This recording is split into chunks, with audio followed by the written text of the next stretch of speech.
Ok. Oui, bonjour, bonjour. WhatsApp.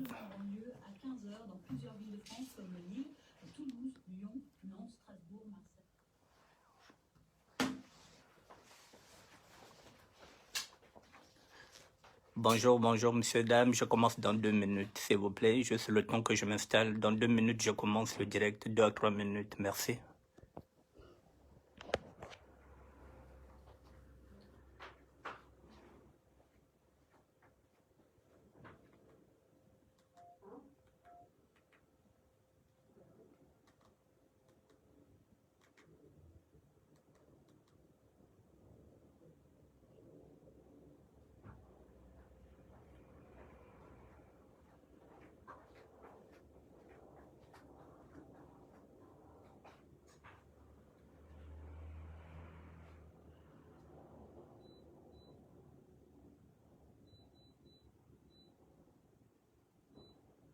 Il est derrière. C'est ça, notre WhatsApp. Il est là,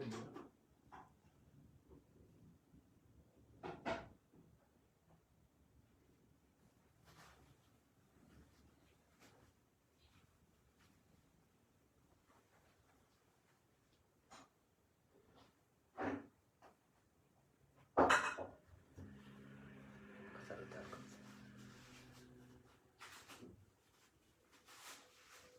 ça. Là, c'est bon? Oui. Donc, c'est bon, je peux commencer. Et puis, direct là, ça rentre. C'est ça? Ouais, t'es juste à commencer. T'es juste connecté. Là, c'est bon? Tu peux pas faire de live. Non, je ne fais pas de live. Et je fais de live là-bas. Ça va rentrer sur WhatsApp ou pas? Comment faire rentrer? Enfin, je sais pas. Je fais le live sur Facebook, mais j'ai aussi WhatsApp. Ils vont me suivre ou pas? Le direct est là, non? Non, parce que sur WhatsApp, on peut pas faire de chat. Du coup, là, t'es juste là, tu reçois tes messages, mais. Ah, d'accord, ok. Mais donc là, je ne les réponds pas, moi. Ouais. Ok, c'est bon, merci.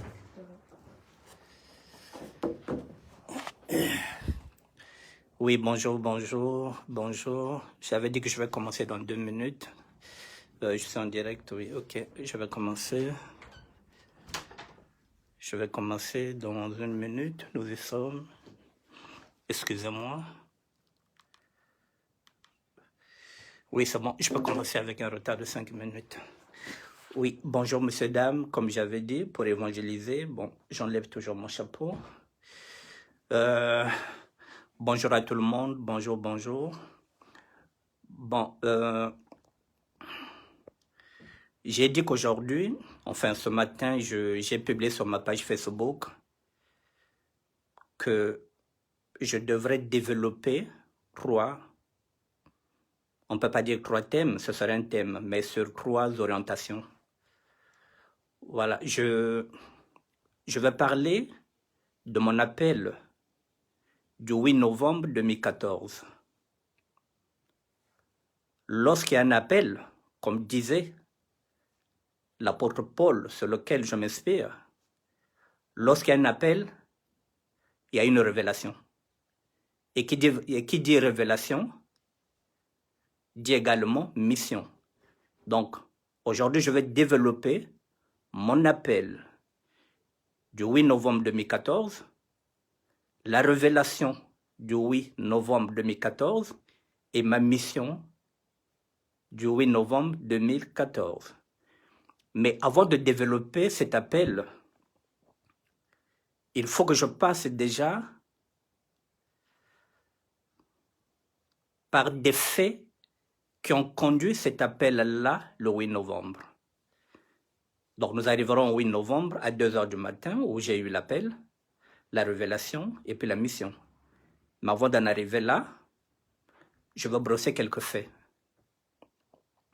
Je vous ai dit que je suis sorti de prison en 2009. C'était le 14 novembre 2009. Et quand on arrive en 2014, 5 ans plus tard, je constate que j'ai tout perdu. Mes économies commencent à baisser. Pendant 5 ans, comme je ne fais plus de business, donc mes économies commencent à baisser pendant 5 ans, puisque moi, je n'ai jamais travaillé.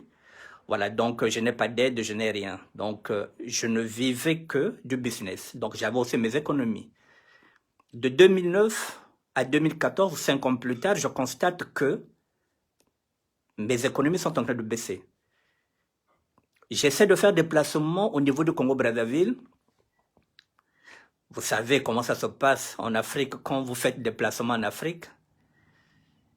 Et quand vous n'êtes pas sur place, vous savez que vous ne gagnez rien. Voilà. Et puis il y a eu un coup de téléphone, il y a un grand à moi qui va me fixer un rendez-vous pour qu'on discute. Dans cette discussion, c'est un grand frère, je ne vais pas dire son nom, mais ceux qui sont dans le business reconnaîtront de qui je parle. Le grand frère va m'asseoir dans un café et il va me dire, Cadet, il faut que tu me viennes en aide. Je suis dans un mouroir. Vous savez ce que c'est un mouroir? Un mouroir, c'est là où on attend tour à tour. C'est-à-dire que ça peut être dans la morgue, ça peut être aussi, le mouroir peut être dans un hôpital où on entasse les malades qui sont maintenant en fin de vie et qui commencent à déjà sentir la puanteur. C'est-à-dire que c'est ce qu'on appelle un mouroir. Donc il va me dire qu'il est pratiquement dans un mouroir. Donc il est dans la merde, il faudrait que je l'aide à se relever. Comment l'aider à se relever? Il faut un business. Le business, il faut que ce soit le mien, pas le sien, parce que le sien ne marche plus, son business ne marche plus, il est verrouillé. Donc il a besoin que je lui mette en ordre de bataille. Donc il s'adresse à moi qui suis escroc professionnel.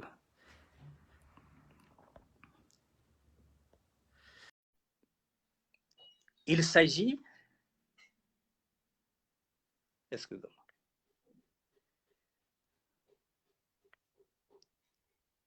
oh là là, je ne maîtrise pas bien ça. Il s'agit de lui ouvrir un compte bancaire qui va lui permettre d'avoir un chéquier et une carte bleue, puisque lui, son business, c'est faire sortir les voitures des garages et pour les ramener en Afrique. C'est son business. Mais pour faire sortir ces voitures-là, il faut un chéquier, il faut une carte bleue. Et ça, c'est mon domaine.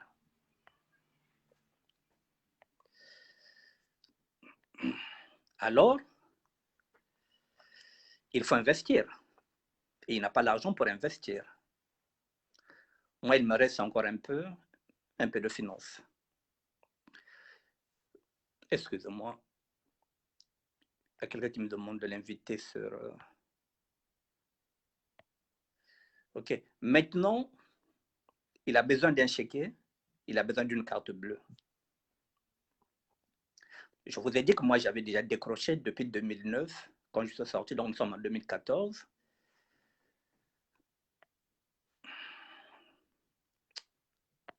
Ça m'emmerde.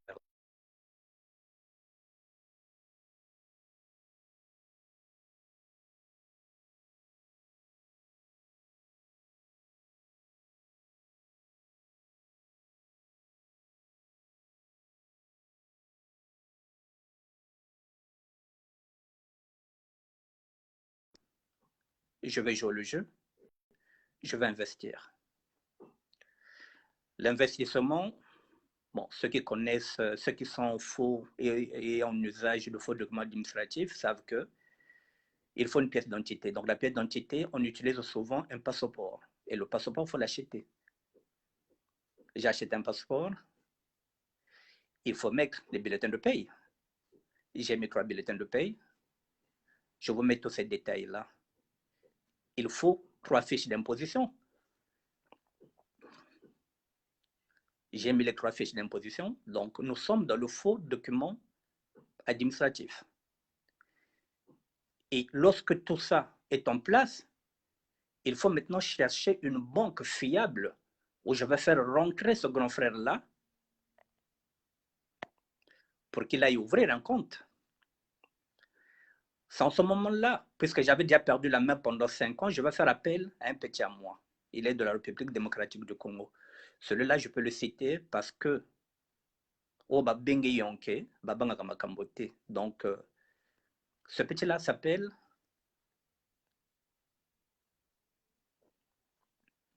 Ado Thierry Mugler. C'est un petit que j'avais connu,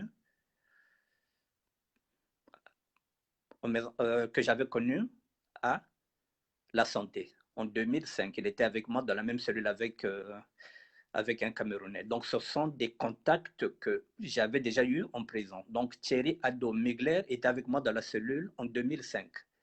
Et nous sommes sortis, voilà, donc j'avais gardé les contacts.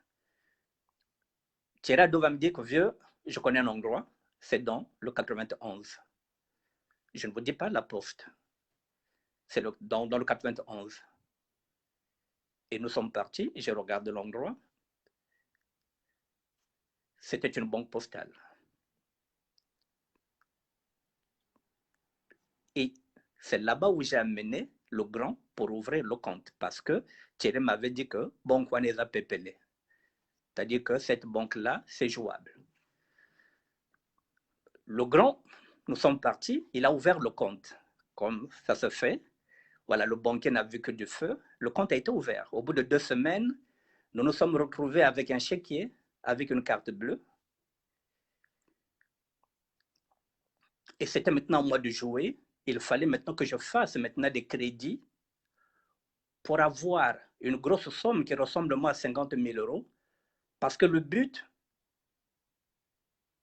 de cette somme-là, c'est cette somme qui allait nous permettre de mettre ces voitures plutôt chez un transitaire en Belgique. Donc il fallait de l'argent. Si ces voitures sortaient, il fallait que ces voitures-là transitent en Belgique, puisque c'était lui qui connaissait le transitaire. Donc il fallait payer le transitaire. Donc c'était une histoire de 10 voitures. Et dans les 10 voitures, donc chacun allait prendre 5. Donc le but, c'était ça. Donc il fallait avoir maintenant l'argent. Donc en ce moment-là, c'était à moi d'avoir maintenant de l'argent qui devrait permettre qu'on puisse ramener ces voitures au Congo. Donc payer effectivement le transitaire. Le transitaire, c'était du côté de mon doyen. Donc c'est lui qui gérait tout ça. Mais, comme je vous dis, là encore, je suis sur ce chemin-là, mais je ne suis pas encore baptisé. Je n'ai pas encore ce chemin que j'ai aujourd'hui. C'est vrai que j'avais commencé mes enseignements à Fresnes, mais quand je sors, 5 ans plus tard, je me dis, bon, comme d'hab, hein, je me dis, bon, je peux faire ce coup-là.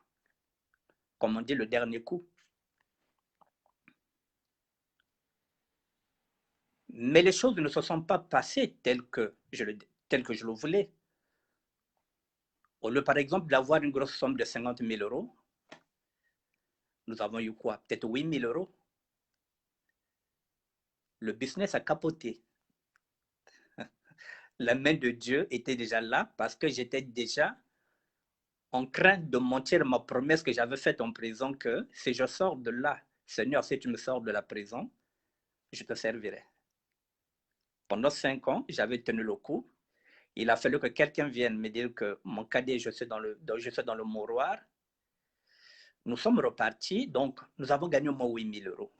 Avec 8 000 euros, on ne pouvait pas parce qu'il fallait au moins 50 000. C'était la première fois que je gagnais seulement 8 000 euros dans un business propre. Je vous dis que c'est propre puisque le chéquier, il est bon. La carte bleue, c'est une bonne carte. Donc on avait tout. Finalement, on s'est décidé avec le grand frère. Je lui ai dit, bon, grand, comme il y a seulement 8 000 euros, donc profite avec ce chéquier-là. On va essayer de prendre maintenant des vêtements. Comme ça, demain, quand tu partiras, par exemple, au Congo, que tu ne manques déjà de rien. Donc, on a utilisé le chéquier. Parce que du côté des du côté des crédits, je n'avais pas gagné une grosse somme, donc c'était 8 000 euros. C'est ce que nous avons fait. Nous avons sorti les vêtements. Il a pris sa part, j'ai pris ma part. Il fallait encore réinvestir encore sur un autre passeport. Il fallait encore refaire encore un autre dossier parce qu'il fallait encore ouvrir un autre compte pour avoir les 50 000 euros qui pouvaient nous permettre d'amener les voitures chez les transitaires au niveau du Congo-Brazzaville et puis les dédouanier aussi au niveau du Congo-Brazzaville parce que si ces voitures étaient parties au Congo, il fallait les dédouaner. Donc chacun allait dédouaner ses 5 voitures. Et pas les moindres. Hein?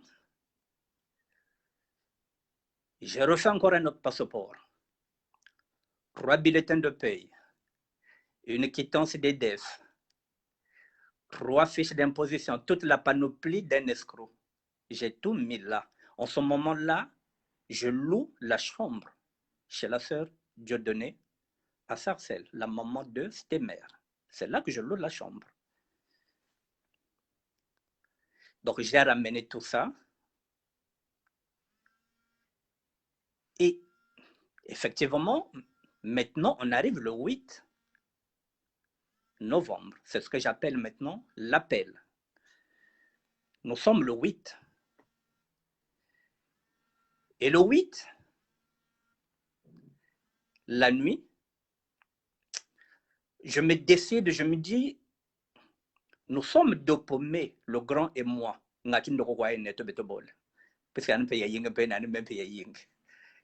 me suis dit, je n'ai jamais fait un business comme ça, donc il y a quelque chose qui ne va pas. Je vais enlever la photo du grand. Je me dis, je vais mettre ma photo, et cette fois-ci, c'est moi qui vais ouvrir le compte. Donc, je repars au combat, je vais ouvrir le compte, je vais faire des escroqueries, et à la fin, je lui donnerai la carte bleue et je lui donnerai l'argent pour qu'à son tour, qu'il puisse faire son business, parce que le business des voitures, c'est lui qui maîtrise ce business. Alors, je me suis décidé maintenant que je vais repartir dans le business maintenant moi-même. Donc, c'est moi-même qui va ouvrir le compte maintenant à la même banque où lui il était. C'est maintenant moi qui va repartir maintenant dans le 9-1 pour aller ouvrir un compte. Mais Dieu qui regarde tout a compris que je voulais encore repartir dans le business. À 2 heures du matin, mesdames, messieurs, il va se passer maintenant ce que je vais vous expliquer, cet appel du 8 novembre. Je ne vais pas me mentir pour vous dire que j'avais peut-être vu quelque chose d'inexplicable, non. J'ai seulement senti que dans la chambre que je louais, qu'il y avait en quelque sorte une dizaine de costauds. Ce qu'on appelle des costauds, c'est ce qu'on utilise dans le terme, dans le jargon des détenus, les matons. Les matons, c'était des gens, des costauds qui font comme de la musculation, qui sont là pour mater les détenus qui veulent se passer pour des durs. Alors, donc j'ai eu l'impression qu'il y a eu 10 bonhommes musclés qui sont rentrés dans cette chambre-là. Il faisait chaud, chaud, chaud, chaud, chaud. Vous avez 10 bonhommes musclés qui commencent à vous imposer de déchirer le passeport. Voilà, donc la chaleur, elle est là. Donc vous êtes dans une petite pièce et vous avez 10 bonhommes musclés qui vous demandent, qui vous incitent l'ordre de déchirer le passeport. Je ne vous dis pas que c'est une vision. Je ne vous dis pas que quoi. C'est juste c'est cette impression-là, c'est ce ressenti qui est dedans, dans cette chambre-là de la sœur Dieudonné. J'ai failli m'entêter. Je me suis dit, mais je ne peux pas déchirer le passeport, j'ai investi mes dernières économies à l'intérieur. Je ne peux pas déchirer ce passeport. Là, moi, demain, ce passeport, je vais changer la photo du grand, je vais mettre ma photo et puis moi, je vais aller ouvrir un compte. Je ne sais pas comment j'ai fait, j'ai pu sortir de la chambre. J'ai pu échapper, comme j'ai dit, à ces 10 costauds. parce que je ne voulais pas déchirer le passeport. Et de ma chambre, quand vous louez, vous savez, quand vous louez une chambre, dès que vous sortez de votre chambre, vous avez la porte. J'ai pris la fuite. Je me suis dit, comment je vais faire? À cette époque, Tom le Bailly vivait aussi à Sarcelles. Il est au moins à 20 minutes à pied de là où je vivais. Je me suis dit, je vais aller chez Tom le Bailly, je vais aller me cacher là-bas, mais passeport ganité, je ne vais pas déchirer le passeport. J'arrive chez Tom le Bailly, je sonne. Comme par hasard, la sonnerie ne marchait pas depuis 48 heures. À 2h30, je l'appelle, le téléphone était éteint. Et je vais me rendre maintenant compte, je vais me rendre compte que j'étais pieds nus. Bonjour ma bise. J'espère que vous avez dit que Nani est à la mouivo là-bas, camino il y a deux de voilà, donc je m'aperçois qu'en fin de compte, j'étais sorti, j'étais pieds nus. C'est là où on devient maintenant carrément comme un fou. Nous sommes en novembre, donc il fait froid. Je dis, comment je vais faire? Je quitte cet homme le bailli, je me dis, je commence à comprendre. Je me dis, ok, donc je vais aller à l'église. Donc je vais avancer vers la poste de Sarcelles, là où il y a un ganda qu'on appelle le Monguet, là où le Monguet qui est géré par Deb. Il y a une église à côté, une église catholique. Il est 2h45, pratiquement 3h. Et je me dis, je vais rentrer maintenant à l'église, je vais prier. Mais quand j'arrive à l'église est fermée. Ce n'est pas une grande église. L'église est fermée. Des putains, ils sont dans la merde. Alors, je commence à réaliser que c'est un appel. Que ça ne sert à rien que je puisse fuir. Alors, je suis remonté dans la chambre. Je remonte dans la chambre. J'ai toujours cette impression que les costauds m'attendent. Je rentre dans la chambre. Je me dis, ok, Seigneur, je vais faire ta volonté. Parce que là, je commence maintenant à comprendre. Je me dis, tiens, cet appel-là, je l'avais eu en 1994. J'étais en prison à Fleury-Mérogis. Nous sommes en 2014, 20 ans plus tard. Je me dis, je n'ai plus le droit de me dérober. C'est en ce moment-là, mesdames et messieurs, que la décision doit prendre le pas sur l'indécision. Je précise encore, en ce moment-là, il faut que la décision prenne le pas sur l'indécision.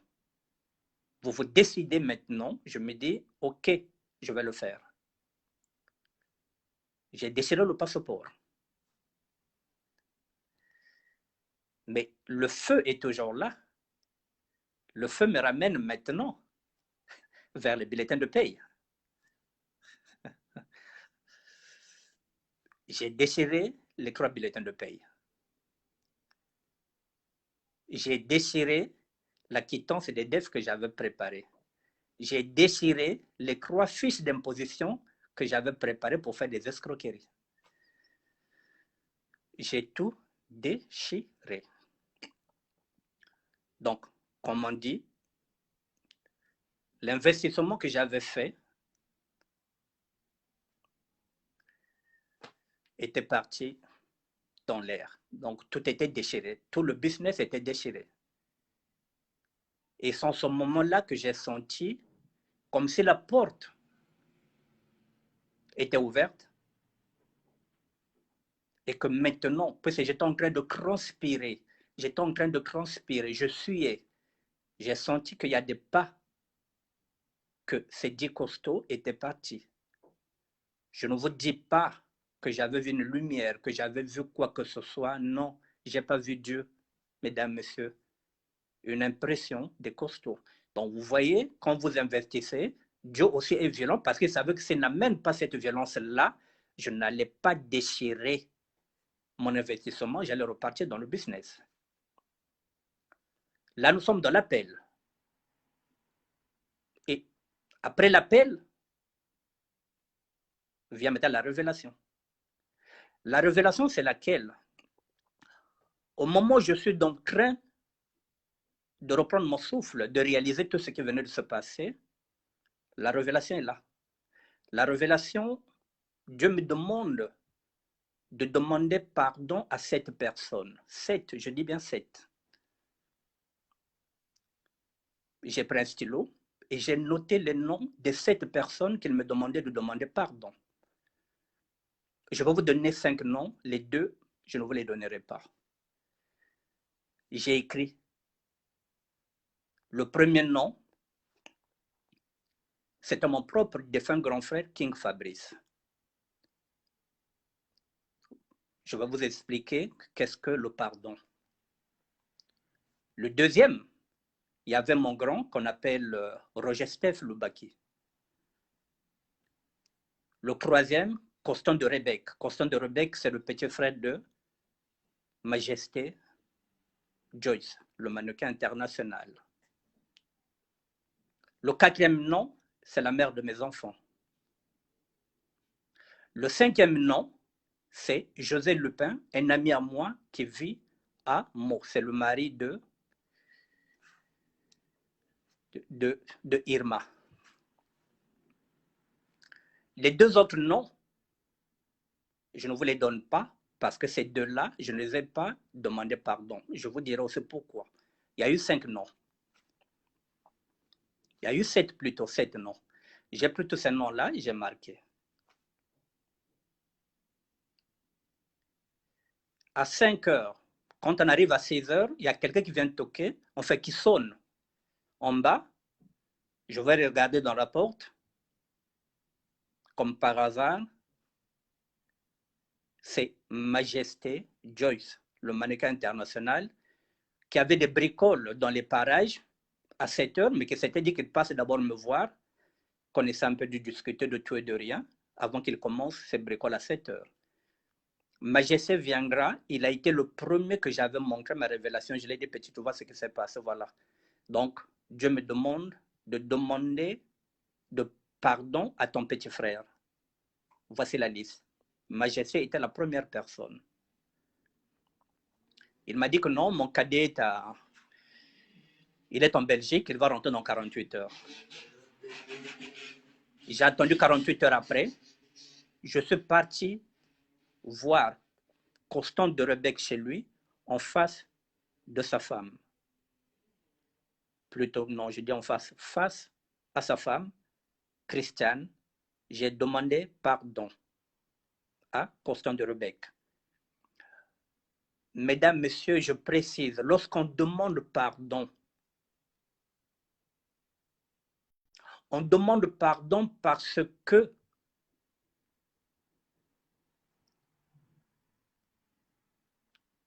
nous sommes frustrés, nous sommes haineux, nous avons de la rancune.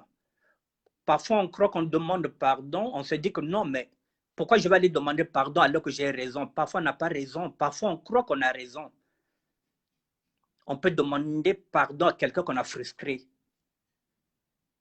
Le pardon, ce n'est pas seulement de gifler quelqu'un. Non, quand on insulte quelqu'un, on peut lui demander pardon parce que parfois, la personne est frustrée parce qu'elle se sent blessée, parce qu'elle a été insultée. Donc, on peut demander pardon à cette personne. On ne demande plus, mais Seigneur, qu'est-ce que j'ai fait pour demander pardon? Vous exécutez, c'est ce que j'ai fait. J'ai demandé pardon à Constant de Rebec. J'ai appelé José Lupin. De Meaux, il est venu à la gare du Nord. Je lui ai demandé pardon. José Lupin, à son tour, m'a demandé pardon au cas où il m'aurait offensé sans avoir eu l'intention de le faire. J'ai appelé Roger Steph Loubaki. J'ai demandé pardon. Et quand c'est comme ça, le pardon, vous vous déplacez, vous appelez la personne, vous lui demandez pardon en face. Je l'ai fait. J'ai appelé mon grand frère, King Fabrice. Il était frustré parce que je ne l'avais pas assisté à son mariage. Vous voyez la frustration d'un grand frère. Parce que je n'étais pas à son mariage, mon grand frère était frustré. Mesdames, Messieurs, c'est en 2014 et mon grand frère était mort 4 ans plus tard en 2018. Parfois, je me pose la question de savoir, je me dis comment j'allais vivre avec ça si je n'avais pas demandé pardon à mon grand frère en 2014. 4 ans plus tard, je l'ai perdu. J'avais déjà demandé pardon. Imaginez un peu si je n'avais pas demandé pardon à mon grand frère. Comment j'allais vivre avec. La cinquième personne qu'il fallait demander pardon, c'est la mère de mes enfants. Avec elle, au lieu de demander pardon face à face, les relations étaient tendues. J'ai appelé ma deuxième jumelle. J'ai écrit une lettre pour lui demander pardon parce que les paroles s'envolent, mais les écrits restent. J'ai écrit une lettre pour lui demander pardon. Je lui ai dit, ce n'est pas moi. Un homme ne peut pas demander pardon sans la volonté de Dieu. Dieu me demande de te demander pardon. Et ma fille est en train de me dire, mais papa, pourquoi tu lui demandes pardon alors que tu n'as rien fait? Je dis, mais qu'est-ce qui te prouve que je n'ai rien fait? Si Dieu me demande de demander pardon à ta mère, tu ne connais pas mes pensées. Nous péchons aussi par omission. Parce qu'on avait fait quelque chose qu'on a oublié. Mais Dieu vous rappelle que vous avez offensé cette personne. Peu importe, vous faites la volonté de Dieu. J'ai fait une lettre que j'ai remise à ma fille, à ma deuxième jumelle, qu'elle remette à sa mère. C'était le 24 décembre 2014, je n'oublie pas la date. Puis c'est cette date-là aussi, je reviendrai encore sur un autre détail, le 24 décembre 2014. Vous voyez, j'ai demandé pardon à 5 personnes, il en reste 2.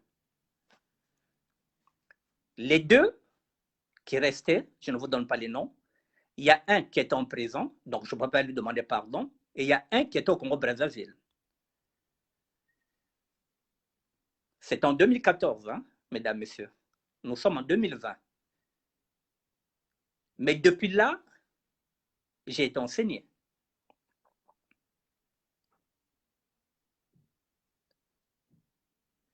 Ces 2-là, je pense que je ne demanderai pas pardon parce que lorsqu'on demande pardon, Dieu met un dispositif sur la personne qu'on demande pardon. Et cette personne accepte ce pardon-là parce que Dieu met un dispositif pour que la personne que vous demandez pardon sache que ce pardon est sincère. Dieu met un dispositif.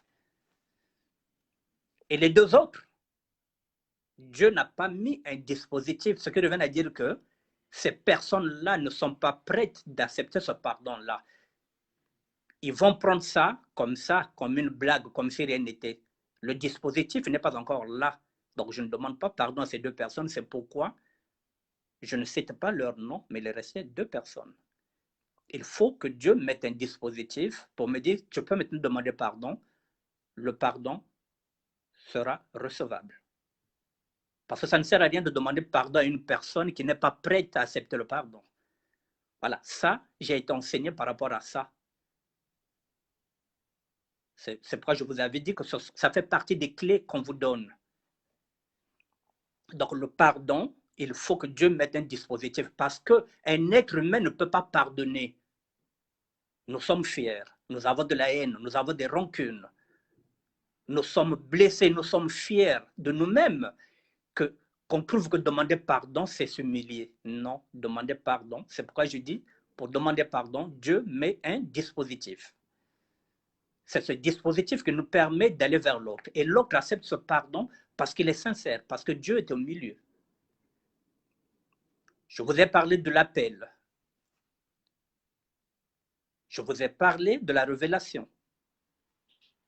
Maintenant, il y a la mission. Appel, révélation des noms, la mission. La mission, c'est celle que Dieu maintenant me dit, puisque maintenant tu me connais, tu connais ma voix, maintenant tu as accepté de déchirer tout, maintenant, il faut que tu ailles apprendre. Apprendre où? Parce que je n'ai plus l'argent. Les dernières finances que j'ai mis dedans pour escroquer, j'ai tout déchiré. Comment faire? Je loue une chambre, il faut payer la chambre. Alors la mission que Dieu va me donner, c'est d'aller apprendre. Apprendre où? Apprendre dans la rue. Apprendre l'école de la clochardisation que je ne connais pas. Il faut que j'apprenne à être humble, puisque j'ai grandi dans les prisons où il y a la violence. J'ai grandi dans un milieu où il n'y a que la violence en prison. Œil pour œil, dent pour dent. Et Dieu, maintenant, me demande d'être humble. Pour être humble, bonjour mon frère Brandy Victor Alves. Yonne, Basalom Nayo. Merci à trop. Merci à trop, Yaya. Merci. Merci à trop. Merci Victoire Emmanuel. Je commence à m'habituer aussi, je regarde aussi de temps en temps. Merci. C'est la première fois que je fais des directs. Excusez-moi, je vais m'habituer. Voilà, donc la mission, il faut maintenant partir. Tout abandonner et partir. C'est ça la mission maintenant. Je connais l'école de la rue. L'école de la rue, c'est celle qui m'a permis de partir en aventure en Angola et pour venir en France. Parce que les autres, ceux qui ont étudié, qui ont eu des bacs, eux, ils n'avaient pas besoin de connaître l'école de la rue. Dès qu'ils avaient les bacs, ils avaient des bourses, ils venaient en Europe. Donc moi, l'école de la rue, comme je vous dis toujours, l'intelligence de Dieu, celle d'en haut, m'a permis maintenant de partir en Angola, et de l'Angola, je suis venu en France. Donc c'est l'école de la rue, parce que ça, on n'apprend pas ça quelque part pour savoir comment appeler en France sans avoir une bourse, sans être étudiant. C'est ce qui m'a permis d'aller en Angola, de travailler en Angola dans une plateforme pétrolière. J'ai travaillé en tant que marin, la marine marchande, et ce qui m'a permis de venir ici, en France. C'est l'école de la rue. Je connais l'école de la prison. C'est aussi une autre école, que beaucoup de vous ne connaissent pas cette école. Maintenant, je connais aussi l'école aussi de l'Église catholique, puisque les catholiques m'ont enseigné. Ça aussi, c'est une école. Lorsqu'on vous enseigne le catéchisme, lorsqu'on vous donne des cours bibliques, c'est une école. Puisque j'ai été enseigné. Pendant que vous allez au terrain, pendant que vous faites tout ceci, moi, on m'enseignait. Je prenais des cours. Contrairement à ce que vous croyez que, ah oui, il est dans la rue, il faut quoi que ce soit. Non. On m'enseignait. Je prenais des cours bibliques. Pour arriver là où je suis là, j'ai été enseigné. C'était aussi une école. Maintenant, l'école de la clochardisation, je ne la connaissais pas. Maintenant, Dieu te donne la mission d'aller dans la rue, sans rien.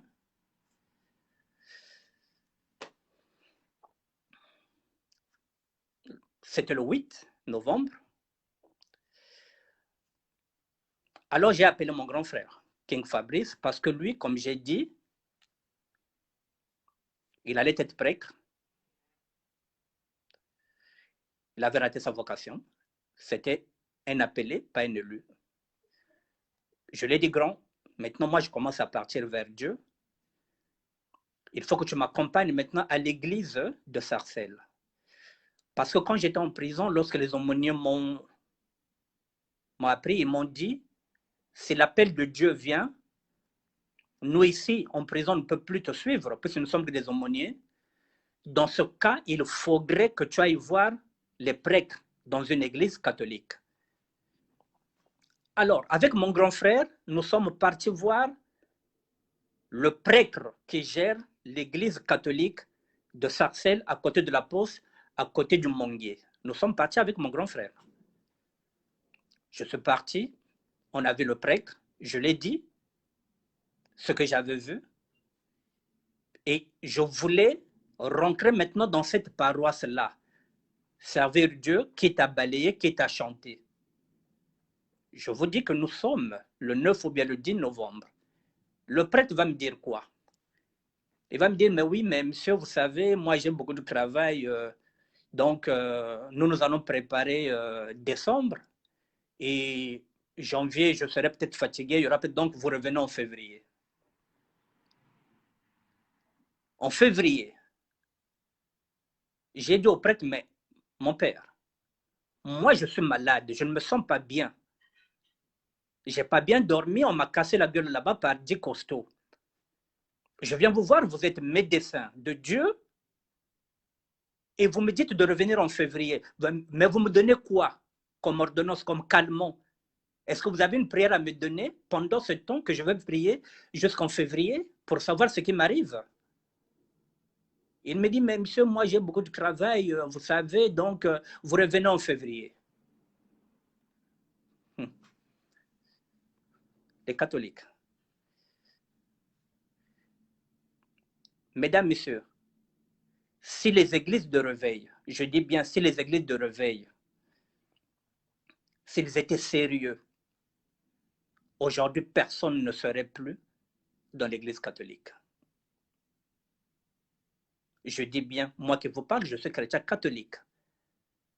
Si les églises de réveil étaient sérieux, si ces pasteurs étaient sérieux, s'ils n'avaient pas abusé avec leurs histoires de dîmes, l'église catholique serait vide aujourd'hui. Un prêtre que je veux voir, parce que pour le prêtre, il se dit que si vous n'êtes pas prêtre, vous ne pouvez pas parler de Dieu. Donc si vous n'avez pas la vocation d'être prêtre, vous n'êtes pas un serviteur de Dieu.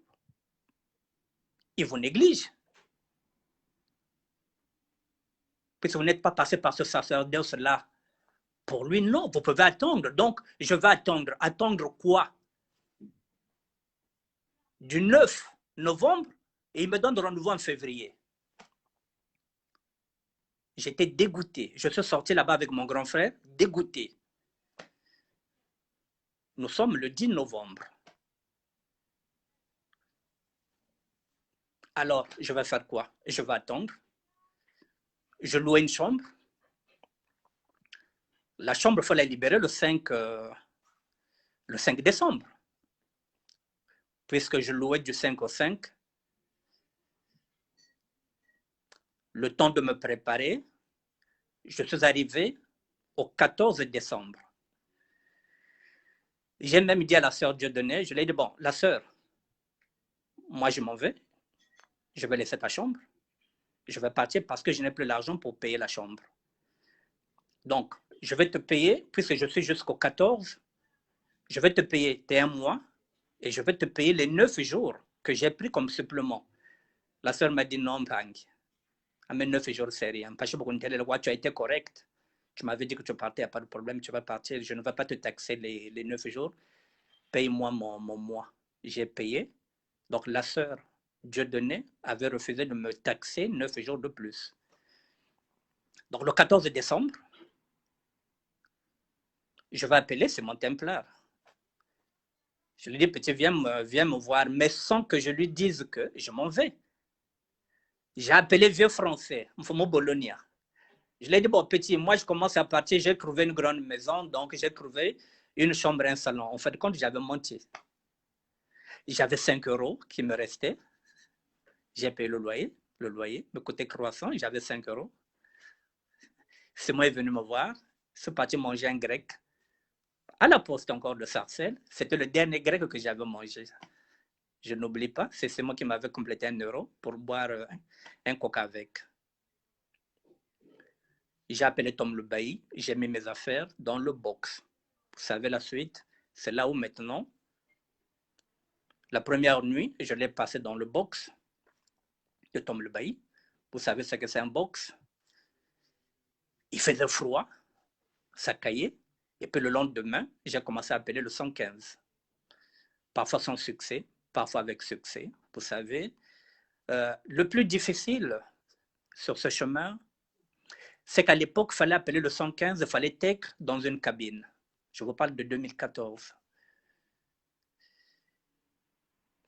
Et vous pouvez être dans la cabine de 7 heures jusqu'à 9 heures, on ne décroche pas.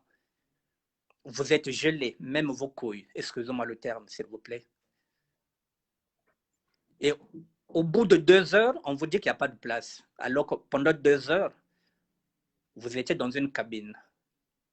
Vous cherchez une place. 2 heures du temps, on vous dit qu'il n'y a pas de place.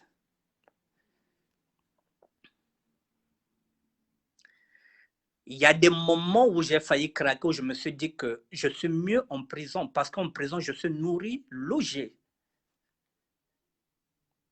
Et je peux même travailler en prison pour gagner 150 euros. Donc, à un moment donné, je me suis dit, mais bien quoi maintenant? J'ai murmuré comme l'a été le peuple que Moïse a sorti de l'Égypte. Ce peuple qui était esclave. Et quand ils arrivent 48 heures et n'ont rien à manger, ils ont commencé à murmurer, mais non, Moïse, tu nous as amenés ici pour qu'on meure de faim, pour qu'on meure de soif. Le pharaon était mieux, il nous donnait à manger. Le pharaon était mieux. On préfère encore être esclave. Parce qu'avec le pharaon, nous mangeons. Là, ça fait 2 jours, on ne mange pas, on ne boit pas l'eau. Ils ont oublié que pendant 40 ans, ils étaient esclaves. Rien que pour 2 jours, pour 48 heures. J'ai murmuré moi aussi, je me dis, mais Seigneur, mais non, mais c'est pas possible. Je suis mieux en prison. En prison, on me lave mes draps toutes les 2 semaines, on me change ma couverture. Je suis nourri, logé, même quand je tombe malade, on me soigne.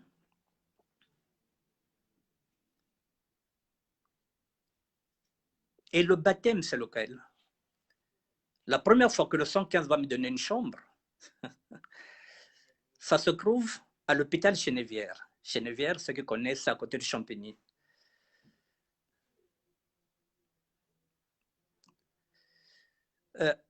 J'arrive dedans, c'est le secours, non, c'est la Croix-Rouge qui avait mis un centre à l'intérieur de ce centre hospitalier. En fait de compte, il était réservé aux alcooliques. C'est-à-dire que ceux qui peuvent faire ce qu'on appelle un coma elliptique. Donc, directement, ce centre-là était spécialisé par rapport à ça. Donc, quand on regardait qu'il y a un clochard ne rentrait pas, on savait quelle est la bouche du micro où il faisait la manche, on va le chercher là-bas et on ramène directement à ce centre-là. Ce centre-là, mesdames, messieurs, je suis rentré dedans. On m'avait placé là-bas pour une semaine. Une seule toilette pour les hommes et les femmes, une seule douche.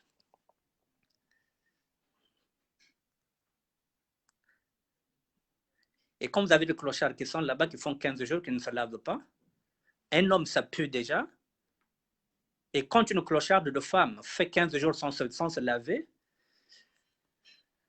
je vous laisse deviner la puanteur.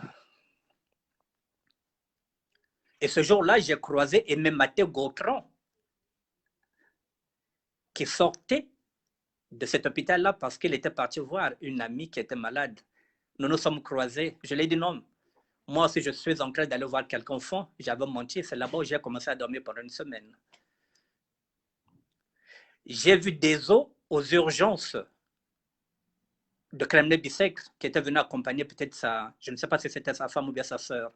Là-bas aussi, je l'ai menti, je l'ai dit oui. Moi aussi, je suis venu accompagner quelqu'un en urgence. C'est là où je dormais. J'ai vu Madame Desmatiers aux urgences aussi de Kremlin. Je l'ai menti que j'étais venu voir quelqu'un. En fait, compte, je partais pour me reposer. J'ai vu Slay, le père de Fergame, là-bas aussi. Pareil, je montais à tout le monde. Vous voyez, mesdames, messieurs, l'appel, la révélation et la mission. Finalement, je suis parti dans la rue parce que le prêtre m'avait donné rendez-vous en février. Ah, bah, t'as un petit. Le père m'avait donné rendez-vous en février. Et moi, le 14 décembre, j'étais déjà dans la rue.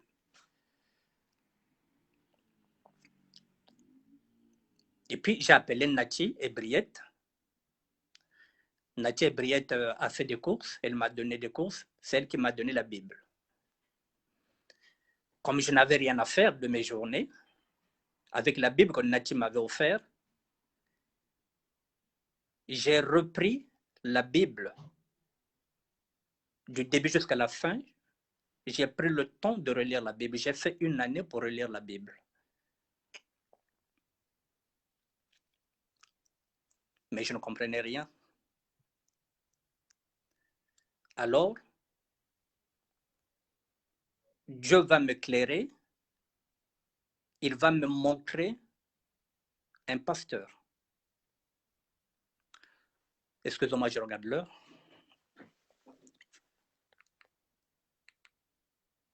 Ok. Dieu va m'éclairer, il va me montrer un pasteur. Ce pasteur, c'est quelqu'un que je connaissais déjà. On parlait souvent. Moi, je l'avais dit que peut-être que je servirais Dieu un jour, sans savoir. Dans cette vision qui était devenue la mienne, Dieu va me montrer un pasteur. Ce pasteur s'appelle, c'est un pasteur prophète, il s'appelle Joseph Kiméné. Il vivait à Orléans. C'est un disciple de Papa Esaïe que vous connaissez au niveau de Congo-Brazzaville. Donc, il a été disciple de Papa Esaïe pendant 25 ans. Dieu va me montrer ce pasteur. Je me dis, mais Seigneur, moi je suis à Paris, celui-là il est à Orléans, je n'ai pas de papier, je n'ai rien, comment je vais faire? Puisque c'était la volonté de Dieu, j'ai appelé le pasteur, prophète, Papa Joseph Kiméné. Je lui ai dit, Papa Joseph, moi je suis maintenant dans la rue. Il m'a dit, oh, mais il n'y a pas de problème. Moi j'ai 4 pièces, viens, je te donne une chambre. Je lui ai dit non, Papa Pasteur. La rue, c'est pas que tu me donnes une chambre, c'est autre chose. Il m'a dit, oh là là, j'ai compris. Allez, monte à Orléans. Je suis parti à Orléans. Le pasteur prophète Joseph Kiméné est pentecôtiste. Le chrétien catholique que je suis, qui a été repudié par un prêtre, va être récupéré par un prêtre catholique, va être récupéré par un pasteur pentecôtiste. Je vous donne encore une information aujourd'hui, j'ai une formation pastorale. Le prophète pasteur Joseph Kiméné m'a enseigné de 2014 à 2016. J'ai une formation pastorale aussi.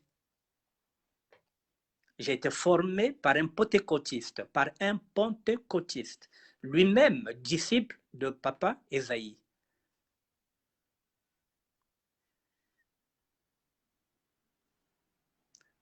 Donc je partais à Orléans. Donc vous voyez l'appel, la révélation, la mission, et puis un pasteur pentecôtiste qui m'enseigne, parce qu'en ce moment-là, Dieu a compris que l'Église catholique ne m'a pas tendu la main, donc il va me placer un pasteur prophète qui va me prendre. C'est pourquoi quand je vous parle de Dieu, je vous dis que Dieu est toutes les églises. Vous voyez, c'est un pentecôtiste qui va m'enseigner maintenant la Bible, puisque je lisais la Bible sans la comprendre. J'ai fait un nom. Si on ne vous enseigne pas, moi je n'étais pas baptisé à cette époque-là, j'étais en train de me chercher. Je lisais la Bible sans comprendre. C'est Joseph Kiméné, le pasteur pentecôtiste, qui va m'enseigner la Bible. Pendant 2 ans, je l'ai suivi. Quand il venait à Paris, quand ils avaient des consultations, quand il partait chez des gens, chez des familles qu'il invitait, pasteur, prophète, Joseph Kiméné m'a mené partout. J'ai fait la connaissance des groupes de prière, des groupes d'intercession que je ne connaissais pas. C'est le pasteur, prophète Joseph Kiméné qui m'a appris tout ça. Voilà, donc j'ai aussi une formation pastorale. Voilà, j'ai une formation pastorale. Donc, pour aujourd'hui, je regarde toujours l'heure pour ne pas... Voilà. Je te pratique comme à l'heure. Voilà. Donc, pour aujourd'hui, je vous ai expliqué l'appel, la révélation, la mission. La mission, c'était de partir, d'aller apprendre, d'aller dans la rue. comprendre quelque chose que je ne pouvais pas comprendre, apprendre à être humble, à vivre avec les SDF, apprendre aussi, c'est ce qui m'a permis, si je n'avais pas accepté d'aller dans la rue, Dieu n'allait pas me mettre en contact avec le pasteur, prophète Joseph Kiméné. Donc, j'ai une formation pastorale. J'ai suivi le pasteur, prophète Joseph Kiméné, qui était à Orléans. Je l'ai suivi pendant 2 ans. J'ai appris à ses côtés. Vous voyez, j'ai appris en prison avec les aumôniers. J'ai perfectionné mes enseignements avec les pentecôtistes. Et des pentecôtistes, Dieu m'a ramené vers mon église, où j'ai toujours baigné, l'église catholique, dont je représente, dont je suis fier d'être chrétien catholique pratiquant. Mesdames, mesdames, messieurs, nous arrivons presque à la fin. Le dimanche prochain, je vous ai dit que j'ai aussi un parcours pastoral. C'est ce parcours-là maintenant, puisque j'ai connu maintenant Joseph Kiméné, le pasteur prophète, qui va m'enseigner pendant 2 ans. Et nous allons continuer sur ce chemin pour vous dire que, voilà, soyez vigilants, soyez attentifs. La décision doit toujours prendre le pas sur l'indécision. Donc, quand Dieu vient toquer à votre porte, vous n'allez pas dire non, Seigneur, non, non, non, non, tu attends, tu reviens dans une. Non, non, non. Vous acceptez. Donc, en ce moment-là, ne soyez plus indécis. Décidez-vous. Parce que il ira ailleurs. Il ira ailleurs. Il ira voir la prophétesse Mbemba Kumba Noéli. Hein? Dieu ira voir que Marie-Béatrice Batantou, comme il y a quoi. Marie-Béatrice Batantou. Donc, quand Dieu vient toquer, vous acceptez. C'est ce que j'ai accepté. L'appel, la révélation. Voilà. Et le pardon, c'est ce que je vous ai dit. Ne croyez pas que lorsque vous demandez pardon à quelqu'un que vous êtes faible. Non, ce n'est pas une faiblesse, c'est une grandeur. Voilà. Donc, ça signifie que vous êtes en train d'évoluer, vous êtes en train de prendre la sagesse. Demander pardon, ce n'est pas une faiblesse en soi. Mesdames, Messieurs, je pense que je vais vous quitter. Nous allons nous revoir dimanche. Je vais continuer sur ça. Je voudrais souhaiter un bon dimanche à un couple, s'il vous plaît. Un couple qui est en train de traverser une période très difficile. Je suis dans la compassion et non dans la complaisance. La compassion, l'apôtre Paul, sur lequel je m'inspire, nous demande d'avoir de la compassion pour ceux qui souffrent, ceux qui sont malades, pas la complaisance. La complaisance nous amène nulle part. La compassion. J'ai de la compassion pour Chimène Muntouari. J'ai de la compassion pour Alexis Dispelé. Pourquoi? Mesdames, j'ai dit qu'à un moment donné, parfois, je n'avais rien à manger. Chimène Muntouari m'ouvrait ses portes pour que je mange chez elle. Pardon. Alexis Dispelé m'a tendu les bras. Ce sont des bonnes personnes. Au-delà de la polémique, je vous ai dit qu'il y a beaucoup de bonnes personnes dans ce circuit-là. Je ne juge pas, je ne critique pas, je ne prends pas de personnes. Je parle de la compassion, pas de la complaisance. Il est aussi de mon devoir aussi de remercier toutes les personnes qui m'ont tendu la main quand j'avais faim. Donc, je peux aussi souhaiter un bon dimanche à ce couple. Donc, je souhaite un bon dimanche à Chimène Muntouari et Alexis Dispelé. Toutes les personnes qui connaissent Alexis Dispelé, qui était ici en France, vous diront que ce garçon-là, si vous avez besoin d'un euro s'il en a, il n'hésitera pas à vous donner un euro. Alexis Dispelé, c'est un garçon qui est très gentil, qui a aussi ses défauts. La polémique, c'est un défaut. Ce sont des mauvaises habitudes. C'est ce que je dénonce. Chimène Muntouari est une bonne personne. Quand vous allez chez elle, vous allez manger. Vous allez boire. Si elle a 1 euro aussi, elle vous donnera. Mais là aussi, je viens par compassion, pas la complaisance. La complaisance, c'est ce que nous ne voulons pas. La polémique. La polémique fait qu'aujourd'hui, tout ce qu'elle fait de beau part en volée. Mais ça reste une bonne personne. Voilà. Donc, je vous souhaite un bon dimanche. Vous le dites vous-même que, aimons-nous vivants, j'ai le droit de dire bonjour à un couple qui m'a tendu la main quand j'étais vraiment dans la merde. Mesdames, Messieurs, je vous souhaite un bon dimanche. Un bon dimanche. Et, comme on le dit, quand je parlais de mauvaises habitudes, vous voyez aujourd'hui, par exemple, le corona est là. Il nous faut rentrer à 21h. Il faut respecter ça aussi. Vous voyez la liberté, mesdames, mesdemoiselles, mesdames et messieurs, la liberté, vous voyez la liberté? Il a fallu que moi, peut-être pendant 2 mois, qu'on vous prive de la liberté. Je vais finir par ce mot-là. Il a fallu moi 2 mois qu'on vous prive de la liberté. 2 mois que vous êtes confinés. Les femmes ont pris des rondeurs.